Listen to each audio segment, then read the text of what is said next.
افسیوں اس کے دوسرے باب اور اس کے 16ویں اور 17ویں آیت میں لکھا ہے، اور صلیب پر دشمنی کو مٹا کر اور اس کے سبب سے دونوں کو ایک تن بنا کر خدا سے ملائے، اور اس نے آ کر تمہیں جو دور تھے اور انہیں جو نزدیک تھے دونوں کو صلح کی خوشخبری دی۔ یہ آیت ہماری روزانہ کی دعا میں ہونی چاہیے، کیونکہ خدا نے ہم سب کو صلح کی خوشخبری دی، جس کے وسیلہ سے ہم خدا کے ساتھ ایک تن ہوئے، یعنی ہم سب یسوع مسیح کے وسیلہ سے دوبارہ سے خدا کے ساتھ مل گئے۔ آپ نے خدا کے کلام میں یہ آیت پڑھی ہوگی جہاں پر یسوع مسیح یہ کہتے ہیں کہ تندرستوں کو طبیب کی ضرورت نہیں، اور یہ بھی کہ کسی دوسرے کے وسیلہ سے نجات نہیں، کیونکہ آسمان کے تلے آدمیوں کو کوئی دوسرا نام نہیں بخشا گیا جس کے وسیلہ سے ہم نجات پا سکیں۔ تو اب آپ اس آیت کو اس طرح سے لے سکتے ہیں کہ جو لوگ ایمان میں کمزور ہیں انہیں صرف ایک ہی طبیب کی ضرورت ہے،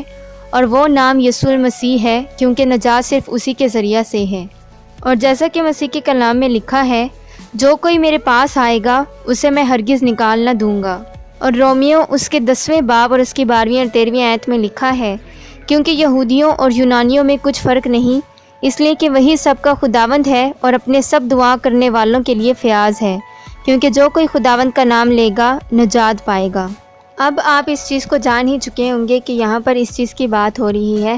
کہ جو لوگ بھی ایمان میں کمزور ہیں یسوع مسیح انہیں اپنے پاس بلاتا ہے، جیسا کہ خدا کے کلام میں بھی لکھا ہے متی کی انجیل اس کے 11ویں باب اور اس کی 28ویں آیت میں، اے محنت اٹھانے والوں اور بوجھ سے دبے ہوئے لوگوں، سب میرے پاس آؤ، میں تم کو آرام دوں گا۔ میرا جوا اپنے اوپر اٹھا لو اور مجھ سے سیکھو، کیونکہ میں حلیم ہوں اور دل کا فروتن، تو تمہاری جانیں آرام پائیں گی، کیونکہ میرا جوا ملائم ہے اور میرا بوجھ ہلکا۔ اگر آپ کی زندگی میں بھی کبھی ایسا وقت آیا ہے جب آپ نے خود کو گناہ کے بوجھ میں دبے ہوئے پایا ہے، یعنی ایمان میں کمزور پایا ہے، آپ کو ایسا محسوس ہوا ہے کہ آپ خدا کے سامنے نہیں جا سکتے اور آپ کے پاس کوئی امید نہیں ہے، تو آپ کو اس چیز کو جاننے کی ضرورت ہے کہ صرف دنیا میں ایک ہی نام بخشا گیا ہے جو آپ کو نجات دے سکتا ہے۔ وہ یہ کہتا ہے کہ میں راہ، حق اور زندگی ہوں، صرف اسی کے پاس رستہ ہے جو آپ کو بچا سکتا ہے۔ آپ کو اس چیز کو جاننے کی ضرورت ہے جب آپ اس کے پاس جائیں گے تو وہ آپ کو باہر نہیں نکالے گا۔ اس سے فرق نہیں پڑتا کہ آپ خود کے لیے کیسا محسوس کرتے ہیں۔ اپنی زندگی میں اپنے احساسات کو مسیح یسوع کے درمیان نہ لائیے، وہ آپ کو کبھی بھی باہر نہیں نکالے گا۔ آپ کو ضرورت ہے کہ آپ اس کے حضور میں جائیں اور اس کے نام کو پکاریں، تبھی وہ آپ کو بچائے گا۔ پولس رسول نے بھی ہمیں کافی بار اس چیز سے آگاہ کیا ہے، ہمیں ضرورت ہے کہ ہم بار بار اس سے مدد مانگیں، اس کی معافی کو طلب کریں۔ اگر آپ اس چیز کو جانتے ہیں کہ آپ بیمار ہیں، آپ ایمان میں کمزور ہیں، آپ یسوع مسیح کے بغیر کچھ بھی نہیں، آپ اپنے گناہوں میں دھنستے جا رہے ہیں اور آپ کو واقعی ایک طبیب کی ضرورت ہے، تو آپ کو چاہیے کہ آپ اپنے گھٹنوں پر آئیں اور مسیح یسوع سے دعا کریں اور اس سے یہ مانگیں کہ خدایا مجھے سیدھا رستہ دکھا، اور میں اپنے آپ کو تیرے ہاتھوں میں سونپتا ہوں، تو مجھے اپنے گناہوں سے دھو کر پاک اور صاف کر دے۔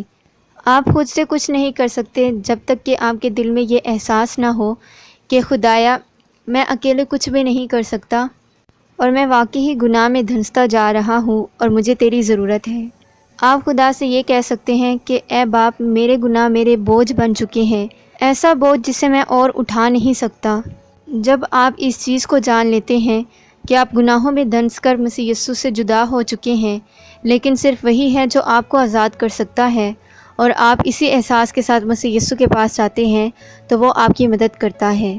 جب آپ اس چیز کو اپنی زندگی کا حصہ بنا لیتے ہیں کہ آپ کو مسیح یسوع کی ضرورت ہے اور آپ اس کے بغیر کچھ بھی نہیں،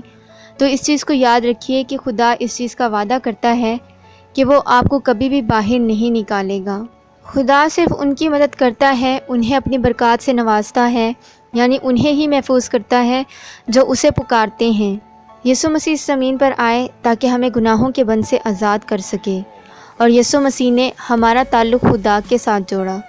کیونکہ پہلے اس دنیا کے لوگ خدا سے جدا تھے، ان کے پاس کوئی امید نہیں تھی،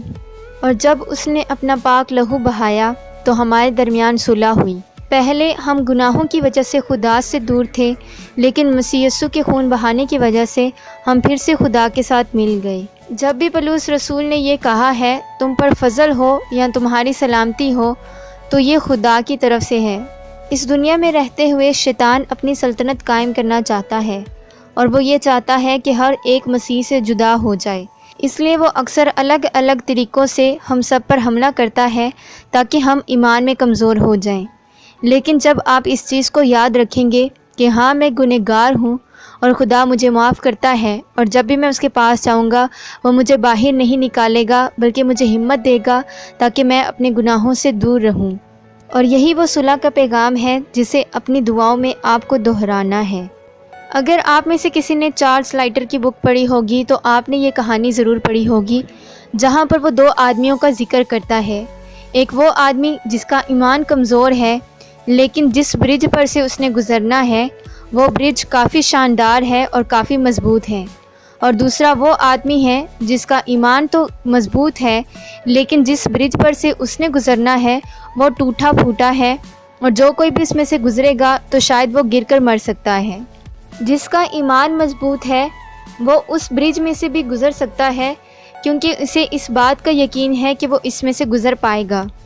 لیکن جس کا ایمان کمزور ہے چاہے وہ برج جو اس کے سامنے ہے وہ کتنا ہی مضبوط کیوں نہ ہو، وہ شاید اتنی ہمت نہ جٹا پائے کہ اس پہ سے گزر کر جائے۔ اس میں غلطی اس برج کی نہیں بلکہ اس انسان کی ہے جس کا ایمان کمزور ہے،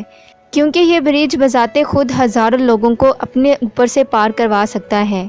اسی طرح ہماری زندگی میں یہ برج مسیح یسوع ہے جو مضبوط ہے، اور جو اس پہ سے گزرے گا چاہے کتنے ہی طوفان کیوں نہ آئے وہ پھر بھی بچا رہے گا۔ اگر آپ اسے پچھلی آیت پڑھیں یعنی افسیوں اس کے 2 باب اور اس کی 15ویں آیت میں، تو یہاں یہ لکھا ہے، چنانچہ اس نے اپنے جسم کے ذریعہ سے دشمنی یعنی وہ شریعت جس کے حکم کے ضابطوں کے طور پر تھے موقف کر دی تاکہ دونوں سے اپنے آپ میں ایک نیا انسان پیدا کر کے صلح کرا دے۔ یعنی پولس رسول یہ بتانا چاہتے ہیں کہ خداوند کا مقصد صرف یہ نہیں کہ 2 جسموں کو ریکنسائل کر کے یعنی ملا کر ایک کر دیا جائے، بلکہ اس کا مقصد یہ ہے کہ وہ جسم مل کر خدا سے ملیں۔ اور پولس رسول اس آیت سے ہمیں یہ بھی سمجھانا چاہتے ہیں کہ جب تک ہم خدا کے ساتھ مل کر ایک تن نہیں ہو جاتے تب تک ہم دوسروں کے ساتھ بھی نہیں مل سکتے، یعنی تب تک ہم دوسری کلیسیا سے بھی جدا ہیں۔ اور اس آیت کے ذریعے سے اس نے یہ بھی ثابت کیا ہے کہ جس طرح سے صلیب پر دشمنی کو مٹا کر اس کے سبب سے دونوں کو ایک تن بنا کر خدا سے ملائے، یعنی یہودیوں نے مسیح یسوع کو صلیب پر اس لیے قربان کیا تھا کیونکہ وہ یہ سمجھتے تھے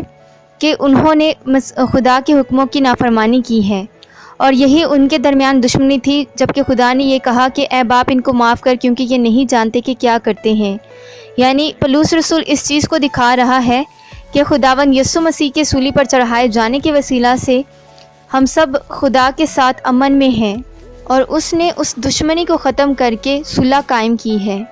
اور مسیح یسوع نے ہمیں اس سے یہ بھی چیز سکھائی ہے کہ جب ہم کسی کو معاف کرتے ہیں تو ہم اس کے ساتھ صلح قائم کرتے ہیں۔ اور جیسا کہ 17ویں آیت میں لکھا ہے، اور اس نے آ کر تمہیں جو دور تھے اور انہیں جو نزدیک تھے دونوں کو صلح کی خوشخبری دی۔ اور یہی آیت یسایہ اس کے 57 باب اور اس کی 19ویں آیت میں کچھ اس طرح سے دی گئی ہے۔ خداوند فرماتا ہے، میں لبوں کا پھل پیدا کرتا ہوں، سلامتی سلامتی اس کو جو دور ہے اور اس کو جو نزدیک ہے، اور میں ہی اسے صحت بخشوں گا۔ اور لوکا اس کے 2 باب اور اس کی 13ویں اور 14ویں آیت میں لکھا ہے، اور یکایک اس فرشتہ کے ساتھ آسمانی لشکر کی ایک گروہ خدا کی حمد کرتی اور یہ کہتی ظاہر ہوئی کہ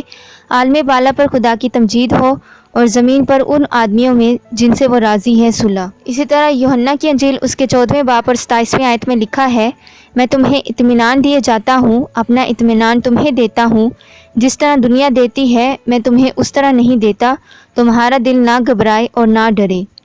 یعنی مسیح یسوع جب پیدا ہوئے، جب اس دنیا میں آئے، تب سے لے کر ان کے جانے تک انہوں نے صرف اس دنیا کو اطمینان دیا، یعنی صلح کا پیغام۔ جس طرح سے خدا نے اس دنیا میں امن کا پیغام دیا ہے،